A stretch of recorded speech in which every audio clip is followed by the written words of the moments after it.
That's crazy. Yeah. Who has describes them in depth. Right. So that's a man's fantasy. A woman on her knees, tied up, a woman abused. I don't think that's men's fantasies, abusing women. I don't know who thinks like that. There's a few. They're mostly in Hollywood. You saw them with a hashtag #MeToo next to their names a bunch of times over the past couple of years. Okay, a woman, and now he goes on to explain women. Now he's probably right in line with women, typical Bernie women. Sanders. I mean, you want to talk ladies, man. You want to talk about a guy who just knows the fairer sex. Just look at him. Oh, man, it's Bernie Sanders.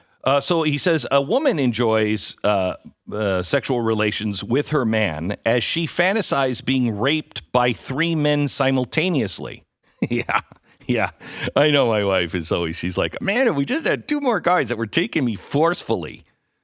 No, I don't think so. No, and just to remind you, we're talking about the actual words written by a young man named Bernard Sanders. He was a young man of 85 at the time in 1972.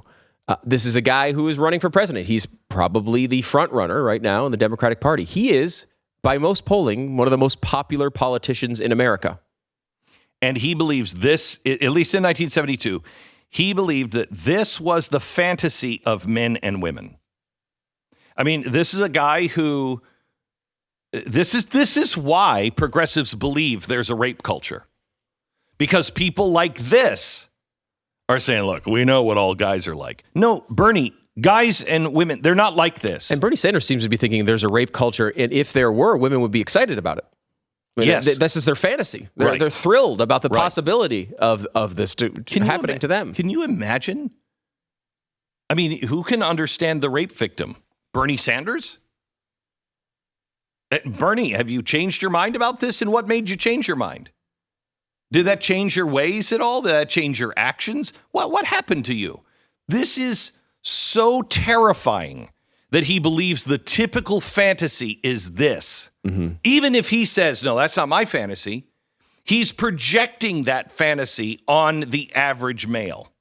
To be fair, and I know no one would do this for us, and we should at least point this out, that this particular piece was written by Bernard Sanders.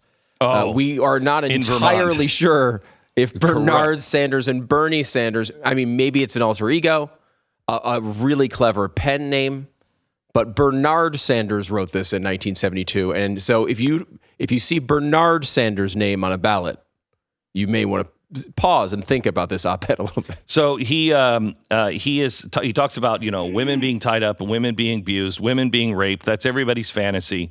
Then he says, then they get dressed up, they go to church or to their revolutionary political meeting. Notice that he says they're going to church or their revolutionary political meeting.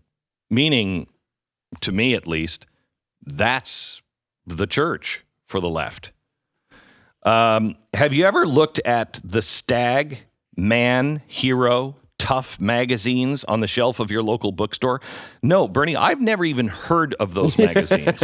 What bookstore is this guy going to? Can you look up Stag magazine or Man magazine, or is it Hero? Hero, I think it is, right? Hero or Hero, yeah, it must be Hero. Tough magazine. Do you know why the newspapers with articles like Girl 12 raped by 14 men sell so well? What the hell is this guy? I mean, this is beyond. This is the stuff that you would say. We went to his Facebook page and he had posted these things. How did we not know? How come this wasn't alerted? How come nobody said what's wrong with this guy? Nobody alerted anybody that he said these were his fantasies? I mean, this is the stuff that would be blocked by the FBI now after you found that he was the killer of some sort of a sex cult. Yeah, this is the paperwork unearthed in the Ted Bundy tapes documentary. Exactly right. Did you know Ted Bundy he wrote this? Can you believe it? Of course you can believe that he did all these things. I mean, and by the way, the next line says, to what in us are they appealing? In us. I mean, he seems to be in some odd way including himself. Well, I don't know what Stag, Man, Hero, or Tough magazine is. But we do know what Girl 12 raped by 14 men is. Yep. He says, again, this is a quote, Do you know why newspapers with the articles like Girl, 12, raped by 14 men sell so well? To what in us are they appealing? What are they appealing to? Something he's finding appealing, apparently.